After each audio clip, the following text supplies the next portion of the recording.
Hey guys, I hope you're doing well. If you don't know, my name's Brittany and I film videos based around the paranormal and mythological beings. So if that's something that you think might interest you, please go ahead and quickly click that subscribe button and we are going to get into the topic of today. So I've always been into things like fairies and ghosts, but I really started to get into mythology in 6th grade. Now, my childhood was a little odd. I wasn't really allowed to go outside, so I kind of really put myself into learning about all of the Greek gods and Egyptian gods and the monsters surrounding the myths. So today we are actually going to focus on one of those monsters, and it is the most popular Gorgon of all time, Medusa. There are said to be 3 Gorgon sisters, and Medusa is by far the most popular one. And it's because of the powers that her head had after it was cut off, along with the fact that she was actually human. Now, there are a few different myths that say that, or that imply that she wasn't actually human, and that she was a Gorgon originally, just like her other 2 sisters. However, the majority of them do say that she was originally a human.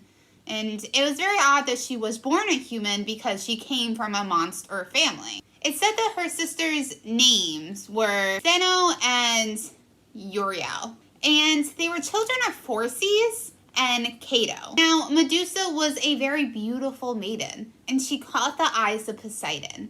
So Poseidon desired her, and there's a few different ways this myth goes. Some say that Poseidon forced himself on Medusa, which is a terrible thing.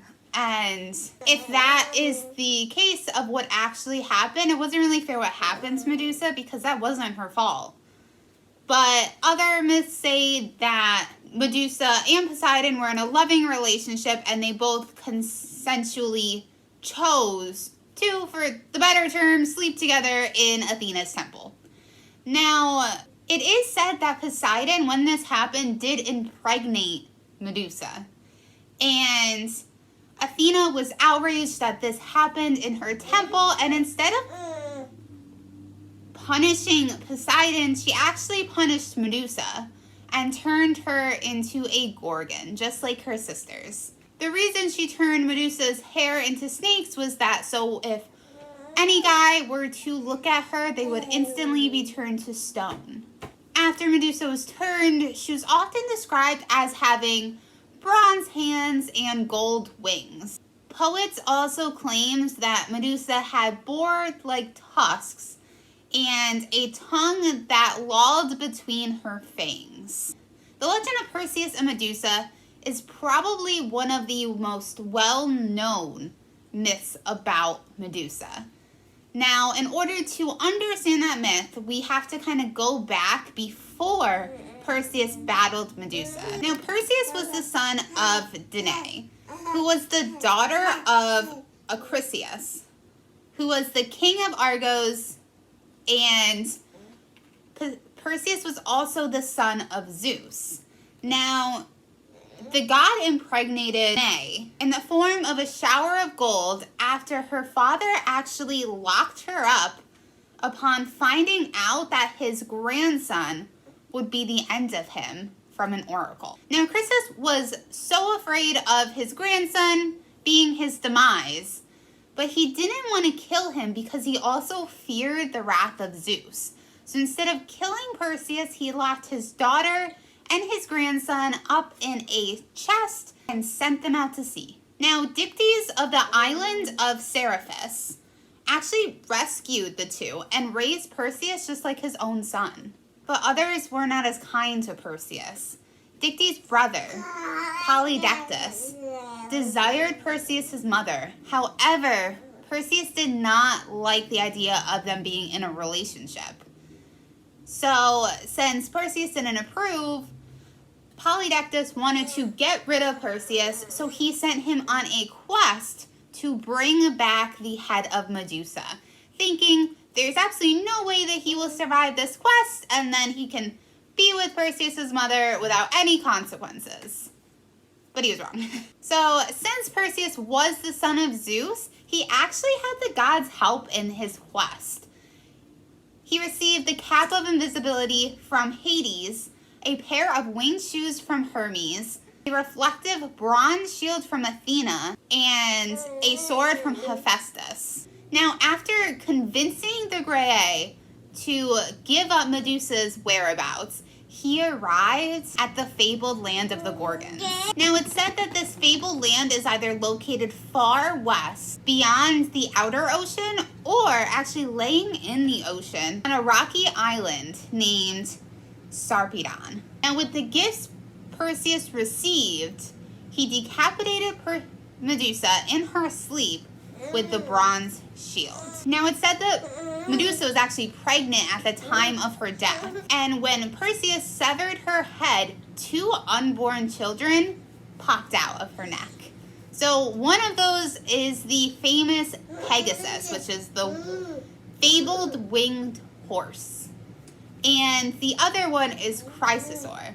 Now, it's also said that he came out holding a gold sword, which is pretty crazy if you think about it, but I mean, I feel like that's not crazy as far as Greek mythology goes because of the way that Athena was born.